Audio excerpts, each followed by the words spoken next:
dibocori Allah Ta'ala tentang ibadah harian kita, yang mulai wudhu, kewajiban mandi, kewajiban sholat, kewajiban puasa, rukun agama Islam ini tentunya. Ini betapa luar biasa, dan inilah hadiah istimewa.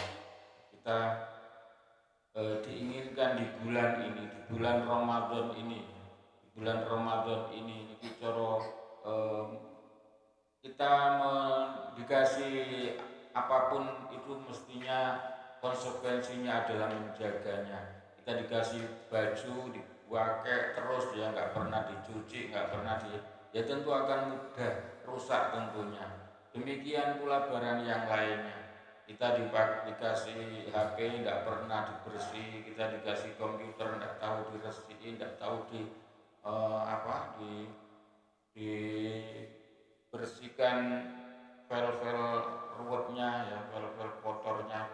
Ini tentunya akan buatan, maka akan error. Dari pola makan yang keterlaluan kita, barang-barang pol-polan, dunia kekenyangan, nggak mau mandek, ini bikin endapan. Makanya banyak orang yang obesitas itu pakaian makan. Ini akhirnya banyak endapan, ini akan ganggu ya, nanti jalannya tubuh ini. Maka dalam satu bulan, di bulan Ramadan ini, kita oleh syariat ya, dituntun sebagai sebuah bulan maintenance ya, perawatan tubuh ini. Kita nggak boleh makan mulai matahari fajar terbit sampai matahari tenggelam menahan. Nah ini selama itu mesin ini kosong, betul-betul dikosongkan. Ini biar menyerap tadi endapan-endapan ya, yang nggak bagus untuk tubuh ini, itu toksik ya, jadi racun di tubuh ini. Ini biar sebelum sampai merusak tubuh ini dan dipakai gitu loh. Kebiasaan tubuh kita jam 8 itu menyerap tenaga, karena tidak ada maka endapan yang dipakai. Kemudian sore hari biasa kita juga mengkonsumsi sesuatu lah, perut sampean butuh konsumsi, ternyata nggak ada yang diolah di situ, maka juga pakai endapan. Jadi 2 kali endapan dipakai di tubuh sampean ini, ya ben resik gitu loh, ben resik. Jadi tubuh itu saat makanan itu kebanyakan maka disimpan, ibaratnya jadi power bank. Jorone ini alat gadget sampean itu power bank. Jadi saat kelebihan tenaga maka akan disimpan jadi power bank buat persediaan. Persediaan ini kalau kebanyakan jadi masalah gitu loh. Maka diajak berpuasa biar pagi dan sore biasanya ada tenaga, karena tidak ada maka power yang tersimpan di bank tenaga itu dipakai gitu loh, biar nggak terjadi endapan ya. Maka ini merupakan tuntunan yang luar biasa gitu loh. Agama itu termasuk ini ibadah puasa di bulan Ramadan ini merupakan hadiah spesial. Kita golek sendiri konsep yang seperti ini, konsep hidup sehat yang seperti ini nggak teko pikiran gitu loh. Nah kita dibocori sama Tuhan, ini pengen sehat ini gitu loh. Jadi ini merupakan hadiah spesial untuk kita. Makanya didahulukan alladzi khassa man syaa min ibadihi bil ma'asiril hukmiyah, lawan pira-pira tumindak bagus kang bangsa hukum agama. Tidak hanya puasa, seluruhnya sebetulnya. Kalau kita mau golei di mana hikmahnya, semua akan kelihatan betapa luar biasa itu di tindak lampah agama ini, tuntunan agama ini. Wasyadu lan gawe seksi sapa ingsun, gawe pernyataan sapa ingsun anna Muhammadan ing temen seduhune Kanjeng Nabi Muhammad iku abduhu kawulane Allah wa rasuluhu lan utusaning Allah. Dan beliau juga di dalam kitabnya ini ingin mengabadikan sebuah pernyataan bahwasanya beliau mengakui bahwa Nabi Muhammad itu hambanya dan utusannya. Ya abduhu ini dijadikan sebuah prasasti pernyataan. Kok hamba gitu, jadi dicatat sifat sebagai hamba. Ya aneh ya, sifat yang keren lah, jadi bos, jadi apa kok jadi hamba malah.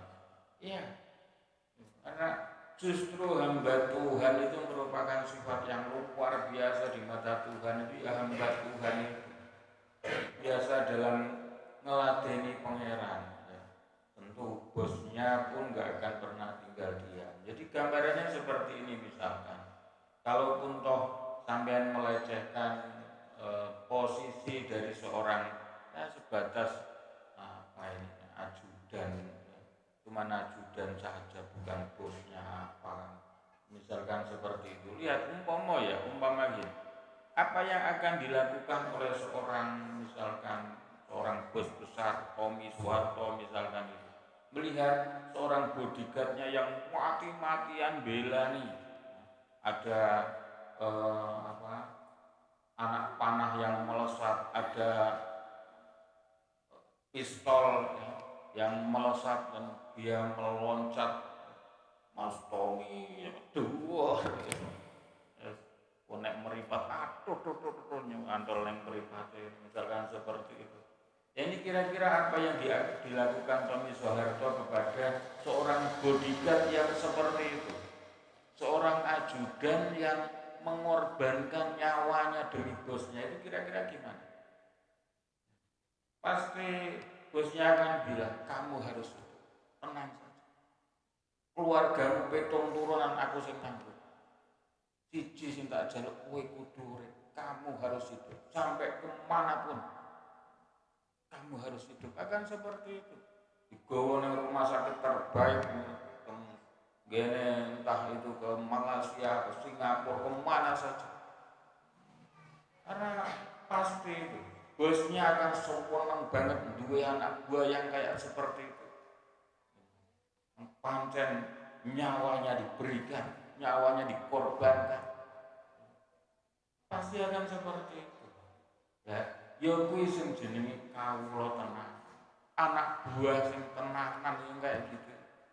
Ya saya mek kurang melihat, dia akan begitu. Lepaskan pikiranmu, lepaskan beban. Cuman satu pikiranmu, kamu harus hidup. Begitu. Rumah sakit manapun kamu harus datang, kamu harus hidup. Begitu. Nah, demikian pula ini, pengabdian kita kalau totalitas akan sebaliknya. Jadi jangan dianggap malah jongos, cuman jongos saja. Jongos itu siapa? Gitu loh. Jadi dengan pengabdian yang totalitas, maka di hadapan bosnya pun dia akan menjadi yang tertinggi di antara yang lain. Bareng wis sehat tenan, wis waras tenan, parani karo Tommy. Piye bro kabar bro? Alhamdulillah Mas Tommy kula sehat. Dirangkul, dipeluk, ya bahkan mungkin melebihi dari saudara kandungnya. Ya wis, nanti malam kita berangkat lagi bro, kita jalan-jalan. Selamat atas kehidupan kamu yang kedua. Kan gitu, dia kayak saudara gitu. Dan mati-matian mesti Tommy nek belani gitu. Dia mesti eman banget duwe ajudan yang kayak begitu. Pasti seperti itu. Gitu loh. Maka dengan totalitas itu, kamalatil ubudiyah itu jangan diremehkan. Sifat jongos, apa itu jongos? Jangan diremehkan. Gitu. Karena dengan menjadi hamba yang totalitas kepada Tuhan, di mata Tuhan akan sebalik. Di antara hamba yang lainnya, jeng Nabi ini malah justru yang makhluk yang paling utama, yaitu karena pengabdiannya, karena kamalatil ubudiyah. Wassalam lan uga paring tambah rahmat takzim sapa Allah taala ala sayyidina ing atase Gusti kita Muhammadin nyatane jeung Nabi Muhammad alladzi mala'a kang wis ngebak-ngebaki sapa Allah taala ngebak-ngebaki qalbahu ing manahe jeung Nabi sallallahu alaihi wasallam ngebak-ngebaki min jalalihi saking keagungane saking kebesarane Allah al-a'la kang luwih dhuwur kang tertinggi apa jalal jalla jalali jalla moho agung sapa Allah wa ala lan moho luhur sapa Allah wa aina lan ing mripate ing sucane jeung Nabi sallallahu alaihi wasallam ngebaki sucane jeung Nabi min jamalihi saking kaelokane Allah min jamalihi saking kaelokane Allah al asna kang mencorong apa jamal al asna kang mencorong kang berbinar-binar apa jamal pasara mongko dadi sapa jeneng Nabi sallallahu alaihi wasallam dadi iku masruron mansura sara iku masruron den bungahi sapa jeneng Nabi mansuron tur ditulungi sapa jeneng Nabi dan dihadiahi apalagi oleh Allah Ta'ala selain dikasih karakter seorang hamba yang top-topan tope kawula nek ngawula mengabdi niku pol-polan. Lah selain dikasih karakter seorang pengabdi yang luar biasa malla Allah Ta'ala qalbahu min jalalihil a'la. Jadi hatinya jeneng Nabi ini diberi kebesaran lapangan hati ombo mana jeneng Nabi ini sehingga apa dalam menjalankan tugasnya wong nek atine ombo iki ndak sumpekan wong nek ciut jadi gambarkan wah iki bocah jirene rapote mesti angka 9 angka 10 tapi dilihat petune angka mek 6 lah itu biasanya ciri khasnya ciut pintar sih pintar tapi kalau ciut itu wongnya sumpekan gampang bingung gampang sumpek nggak amotan nah jeung Nabi ini ombo dada masalah sebesar apapun beliau tenang problem sebesar apapun beliau sabar tekanan kayak apapun beliau sabar ya kayak gitu ya nek sampean ngerti seorang teman neng juru kamar sampean misalnya sampean tahu dia itu terkena cobaan gua karu-karuan mulai kari kiriman kemudian tidak lama sampean dengar ternyata kakeknya meninggal dunia enggak lama lagi ternyata dengar lagi katanya usahanya orang tuanya bangkrut usahanya kobongan tapi dia tetap diam aja sampean lihat dia itu sabar banget. Kira-kira sampean piye nang orang yang kayak gitu dicubi bertubi-tubi tapi udah biasa aja. Enggak kok malah emosian, misuan, peteng belak gitu. Seharian merengut. Diam aja nyantai. Sampean lihat orang yang kayak gitu kira-kira hati sampean piye?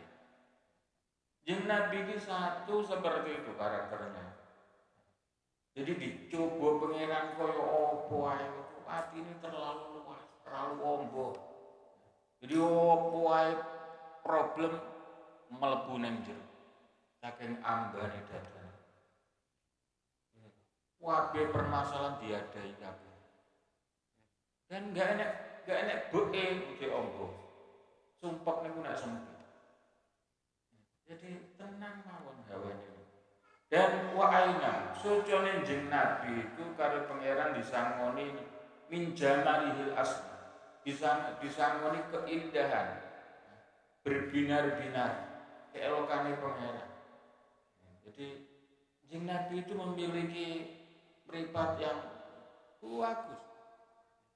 Jadi angger ketemu sapa mawon itu ya hangat ketemu dengan orang yang membencinya, yang menyukainya, nggak ada bedanya. Ketemu anak kecil, ketemu orang tua,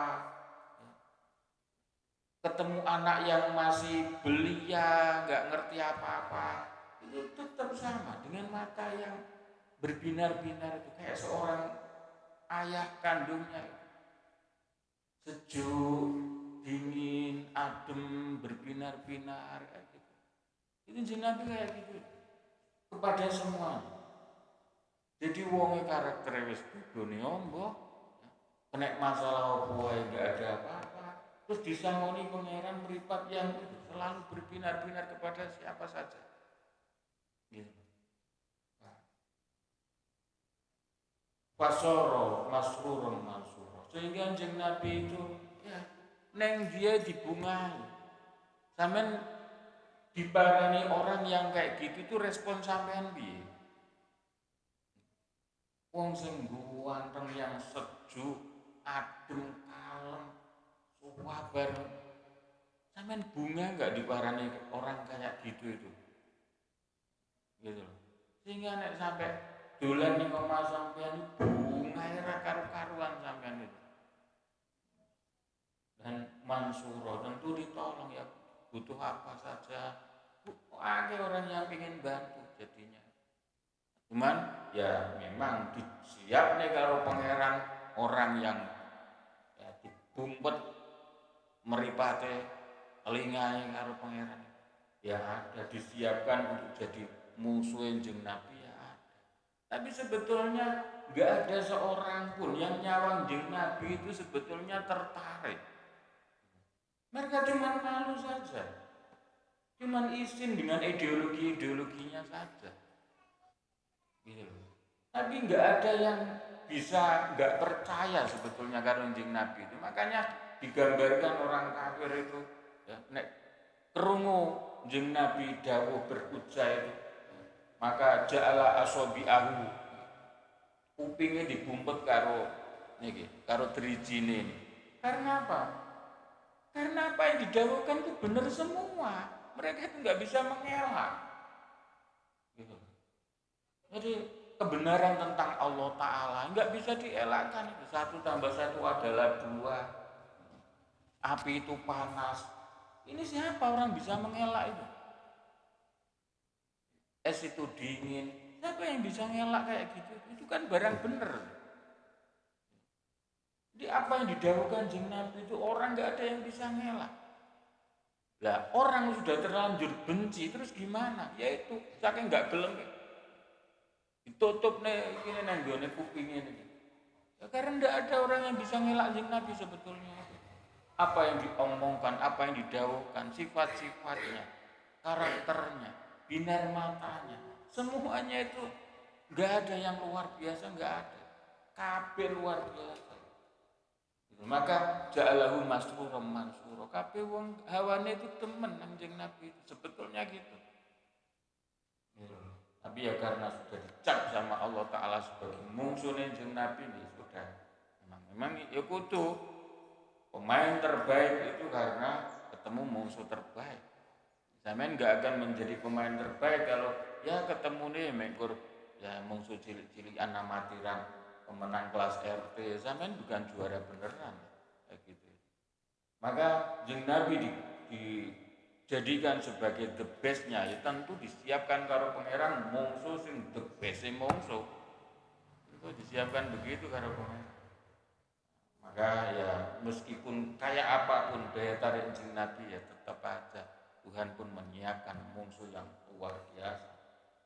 Nggo muji Kanjeng Nabi wala alihi lan muga ing atase keluargane Kanjeng Nabi wa ashabihi lan para sahabate Kanjeng Nabi wasalikin lan wong kang padha ngambah alaman haji ing atase dalane Kanjeng Nabi panalu nuli padha merkoleh sapa salikin alaman haji nalu khairon ing kebagusan wafiron kang sampurna apa